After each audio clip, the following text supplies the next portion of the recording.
Okay, happy Finance Friday from your hat dude wearing mortgage guy, Billy May, your hat dude wearing mortgage guy, and Craig Garcia, president of Capital Partners Mortgage. Happy Aloha Friday, Craig. Happy Friday, sir. Happy to be here. And Yeah, been another interesting week. I know. It's another interesting week. We have the government shutdown, and we have rates kind of a little seesawing a little bit. The Freddie Mac survey comes out, says they're trending slightly higher, but we've seen some relief, ironically, in the past couple of days, which is kind of odd.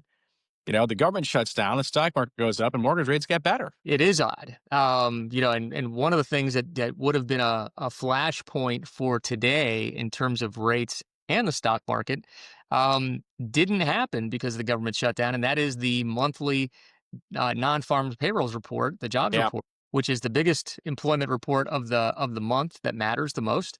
yeah, And with the government shutdown, that report didn't get released. Those numbers didn't get released. yeah, So I saw a little blurb that said that Elizabeth Warren was trying to get the report released anyhow. And get a hold of it, but I guess that did not transpire. So nothing came. yeah, yeah. It is kind of interesting. I mean, I think the last report that came out was that ADP payroll report, and it was kind of negative. Actually, I think that was in the 30th. It was Um, negative. yeah, yeah, and Yeah, that's yeah. that's about all we have. The trend on the employment data has been that it's softer, and that's typically good for rates, not as good for the economy. Sure. But the stock market, it kind of likes it when they think that the Fed is going to be lowering rates, and so that's kind of been, Yeah, so the stock market's at all-time highs. And meanwhile, that's one of those weird things when bad news is good news, when yeah, it comes to the financial markets. Um, yeah, but the government shutdown happens this week, and yeah. and so probably should talk about that for a minute. Yeah, Um, because I've had a few agents kind of contemplate, hey, what exactly does that mean for me? Can we still close? Is it delay closing? So one agent, and one of the things it does affect actually is flood insurance, and we're obviously in Florida, and there's a lot of flood yep. insurance policies. So the national flood insurance premium that's paid by the government, basically, or insured by the government, that's kind of they put the close on that right now, but that doesn't. It does affect the buyers, but really doesn't, does it, Craig? Yeah, I mean, so we talked with our the insurance leaders that we work with, and the message is, hey, we can't get the national flood program right now, but there are private carriers that will issue the flood policy for you right now, and so potentially, maybe the policy has to cost something a little bit more expensive today, but you can still get flood insurance, you could still Yeah. close. Once that program reopens. I mean, I think at any time you can really, switch insurance if you can get a better insurance deal. Yeah. So yeah, shouldn't people really the perception from their side with Vince was this is pretty much minimal impact for people by and large. So Yeah, and that's then good I news. I did have an agent reach out to me. Well, it's on a VA loan. I have a borrower that's selling a house and it's a VA loan. They're buying a house VA. How's that going to affect that? And from what I've researched, I don't think it's that big of a deal. I mean, it could slow down processing a little bit though, but it's not a deal killer. Like, You mean there's certainly some potential that at some of these different governmental institutions that there's less staff on than it would normally be. right. But I just the last time this happened was in 1819, and the The down last year. 1819, that was like 100 and something years Oh, ago or something. 2018, Oh, okay. I'm sorry 2019. because you kind of Started in scared me a little bit there. I was wondering about started that. in it was 35 days. It's the longest one that we've ever had apparently. Right. But I said it was over 2 years because it started the last week of December or something like that. It started the very end of December and carried into the beginning of That's 19. right. Yeah. Yeah. That And it was a was big over. ordeal. Yeah, it was over the border wall, the funding of the That's border right. wall apparently. So yeah. Yeah. That's So right. yeah. So, at that time, you know, wasn't a lot of real impact that happened that really slowed transactions down. Right. I think that, maybe what would happen is, one of the areas that maybe less people are working is the IRS. Right. Part of the process of getting a home mortgage is, if you're self-employed and you have tax returns, you may need to get transcripts, which is basically the lender verifying that what you gave the lender for your income tax returns is the same thing that you file with the IRS. There may be some customers that are asked by the lender, "Hey, could you because we're not certain about how fast we're going to get that request back. We would normally get it back in 3 to 5 days. Maybe now Yeah. there's going to be a delay. Instead of waiting to find out, hey, customers can go online. It's been confirmed that that online resource there where you can pull your own transcripts is Right. still operating fine. And so, some customers may have to do that. And then if you're in a rural area, SDA funding may have some delays involved with that. Okay. But down here Southeast Florida, that's not a huge part of our business. But Right. certainly, if you're listening to this and that's in your area, that could be impactful. For most everything else, it's really mostly a non thing. Yeah. And Yeah. That's what unless you have a borrower that right. works for the government and now they're furloughed, they won't be getting Good paid point. necessarily Right. until they get back to work. They'll get all their retroactive pay, and there may be some workarounds for something like that. But some people might be impacted. So Yeah. yeah, Yeah, that's what, like I said, I don't recall it being anything, and even that was, what, 6 years ago, whatever, 7 years ago. Didn't think it was any deal killer, but I do remember the flood insurance that was could be an issue. yeah, But, yeah, but, and some of the other feedback I'm getting from some of the agents I've been talking to is, the showings are kinda still, yeah, it's kinda up and down. The yep, showings that I do see, it seems like houses that are listed for under 500, maybe under 600,000, those are the homes being shown. I okay, don't see a lot of stuff in the higher end range. okay. I do see that from the agents what I see is a lot of rental activity too. I think people are still maybe some people are still skeptical, and we still have the Hometown Heroes program and down payment assistance, so it is still a great time to buy for buyers because the down payment assistance is available. Um, but, yeah, but that's what I see, but I did hear some concerns from the agents that, hey, some deals were falling apart 'cause maybe the borrowers couldn't qualify, they were maximized on debt to income and stuff like that, but, I haven't seen it personally, but that's the feedback I've gotten from some of the agents. Yeah, I mean, it's not surprising. I mean, I would say that the difficulty level of the typical transaction seems to be higher than usual. Yeah, There's just there's moving pieces. One thing that we didn't talk about this in the prep, but that's come up and it came up recently was and this is not going to impact your and most areas we have a pretty stable market. And it's funny, we had an appraisal done on a kind of a specialty niche program, no income verification type of a loan, where the appraisal that got done, the appraiser indicated on one section of the appraisal, hey, this is a stable market, and then on another section of the appraisal said that the market was slightly declining. And in some certain of these specialty loan programs, if there's a note on the appraisal that the market is in a declining market, then they may impose restrictions on the amount of money that can get lent. And so, that's right. so sometimes you have to put a little bit more money down if Interesting. determined that the market is declining. Most of the areas, the market is more stable than declining. Although you could have some pockets, some condos or something, where Yeah, that market, that little micro market is declining. Um, and if you're getting a regular loan, that's not really anything that would probably impact you. right. But But this if is a you are specialty loan, right? This isn't your, Fannie, Freddie, FHA, VA Correct, type thing. Right, correct. right, This was like a no income verification loan. right. And so that particular loan, hey, in that market, we're gonna have you put a little bit more down Yeah, than what we normally would make you do.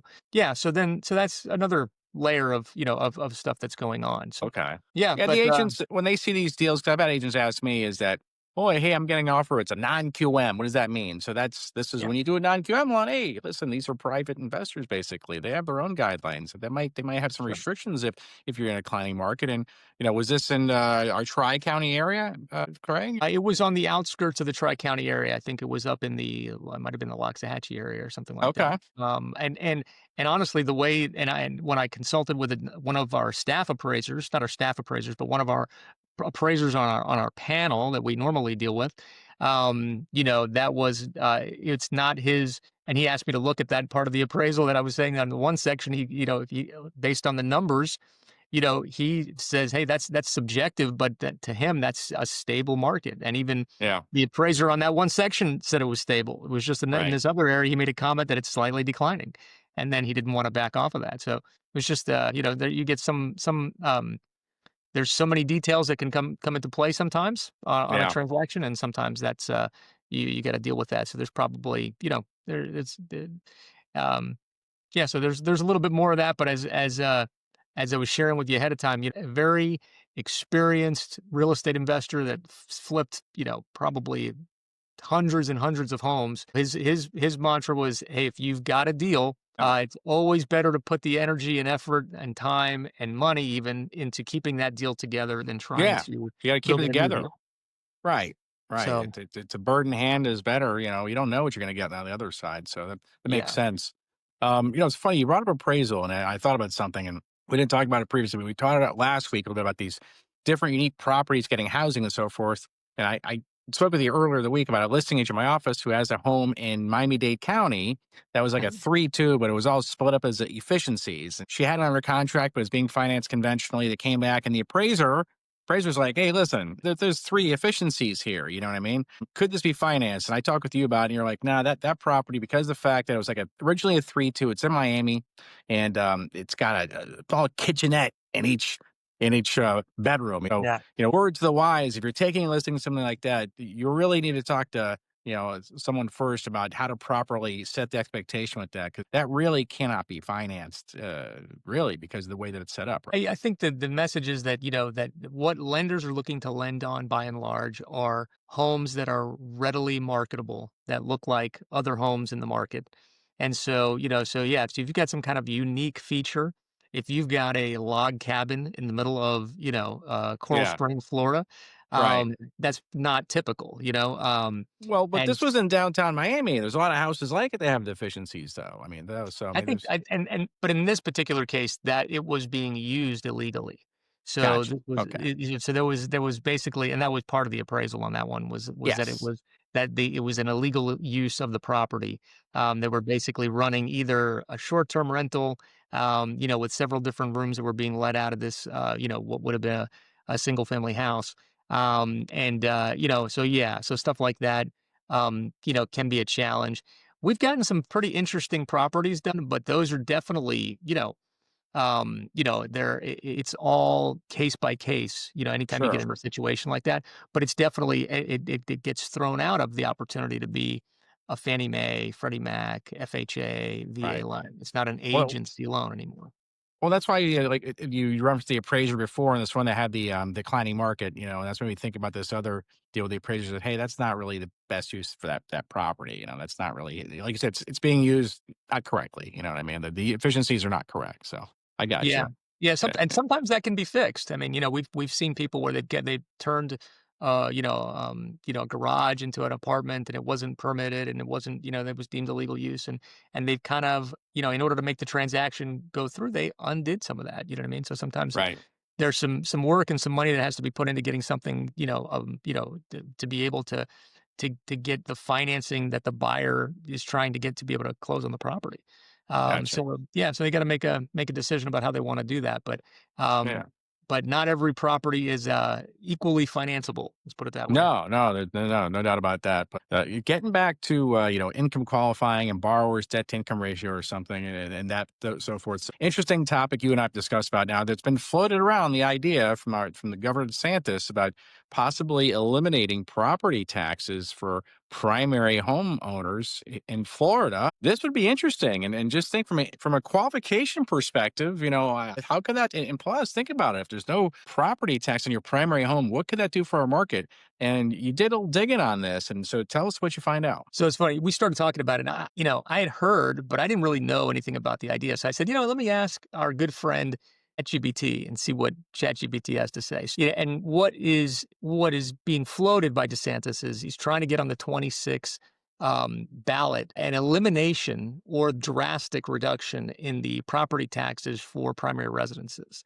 Which, you mention this to anybody in real estate or mortgage, and we're all like like our salivary glands, we start, I Right. start tasting steak or something, I mean, we would all be excited about that because we know much the property taxes make up of a monthly payment. And so, you would be, yeah, I mean, everybody would be, getting this windfall of money. So it was interesting. They talked about, and he's also trying to do something also in terms of like $1,000 rebate to help offset some of the school property taxes and things of that nature. And that the ChatGPT went on to say, hey, that if that was to be on the ballot, because it requires a constitutional amendment, it would require 60% voter approval to pass, Yeah. which is pretty challenging. It's tough to Yeah. get anybody to agree, 51 to 49, you know what I mean? So that as a no-brainer of a thing that you would think that it would sound like, it's not that easy to get done. And obviously the big question would be, well, that would be a lot of money gone from the budget. Where would this Right. money be? How would it be replaced? We were talking. Hey, it would come from sales A sales taxes, tax or other types whatnot, of or right. taxes. Right. So maybe the mass of people would pay it, but the people who own primary residences would be getting off a lot easier. Yeah. It would be tremendous for people. Obviously, it would impact everything. It would impact the analysis of renting versus buying, because Yeah. if you're renting, that owner is paying property taxes, and the rent is going to incorporate the fact that he has to pay those property taxes. So it would make Right. it would be huge for the real estate situation in Florida. Now, I also looked up, has anybody else tried to do this, or has any Yeah. other state done this? I was curious, Sure. and the only thing that came up is they said that they had put it on the ballot in North Dakota in 24, and it was going to be a full elimination of property taxes, Right. and it failed. So 63% of voters in North Dakota rejected it. So Yeah. Well, it would be really interesting to see, you know, we're going to hear about this more. I've been doing some research on it. I'm reading into it. We're going to see it some yeah, more. And I think there's some politics behind it now, because Ron DeSantis is terminated it out in 2026. He wants to run for president again in 2028, from what I've read, and he's got to make a big splash. And if he can get this done in 2026 and tap his current lieutenant governor, Jay Collins, is a state representative, I believe. He's a veteran, Green Beret and everything, to become the next governor. And they can get this somehow passed in 2026. It would make Ron DeSantis stay relevant, in my opinion. And I think he's really going to put something. I mean, you read in the Sun Sentinel locally, they've got this Doge now that Florida has their own Department of Government Efficiency Department. And they've been targeting Gainesville, Orlando, and Broward County to expose government waste. So interesting. I think he's there's a good possibility it could get on the ballot next year in 2026, and I think it would cause a big ruckus and a lot of fun, and people in the real estate industry like ourselves would really enjoy to watch this one. I think. Well, So, sounds like we have some a repeatable topic for our podcast here. So yeah, it'll be yeah, good it's for something, a little more interesting than The Odd Couple. I mean, it's even a if little it more doesn't relevant. pass. Yeah, Yeah, there you yeah, go. yeah. Yeah. But I do miss The Odd Couple routine though. I Between know. now. I'm Uh, sure it's only a matter of time. The Trump and Powell, they'll get at it again. There'll be a cage match, yeah. something, So yeah, Celebrity Deathmatch. Remember those from the 90s and MTV? yeah. The claymation guys? Tell Remember? AI Yeah. to do that. That'd be funny, Craig. I think that'd be a good one, actually. We should listen with AI. Right. ChatGPT could probably help us put that together. I think we got something we're working on here. Okay, that We're sounds good. Future we're, episode: celebrity deathmatch between Powell and Trump. right. Yeah, We'll get millions of subscribers. we'll get on it. Yeah, no, Right. that's good. Right. Right. Well, sounds good. Good information, Craig. As always, I hope you have a great weekend, and stay dry. Gonna be a little wet out there this weekend. And don't forget, go Seminoles! Seminoles take on the Go Hurricanes. Knowles! Go Take on the Knowles! Hurricanes this weekend. I came into this season with very little expectations. I do not expect a win. Very hopeful, and I'm so happy that I'm going to get to be entertained by a top level matchup between Florida State and Miami. I think that is one of the best rivalries in the sport, when those two teams are good. Um, Oh, no I don't doubt. know. It's awesome. So No, no, no. I'm excited. Listen, I mean, I'm looking forward to it myself. I mean, I grew up as a fan, being down here in the '80s. Me too. Both my daughters are Seminoles, like you, so obviously I'm a Yeah. Seminole fan. And I don't know, FSU. They played a tight game last week and they lost. So they're going to come out fighting. So it could be interesting. Yeah, no, no outcome would totally surprise me. You know what I mean? Right. But I hope it's a great game, and when those games are great games, that's pretty good stuff. It's pretty Yeah, entertaining. So they're fun yeah. to watch. I'm looking forward to it myself. All right, sounds good as always. Have a great weekend. We're going to Okay. see you At the at the closing closing table. table. All right, thanks, Craig.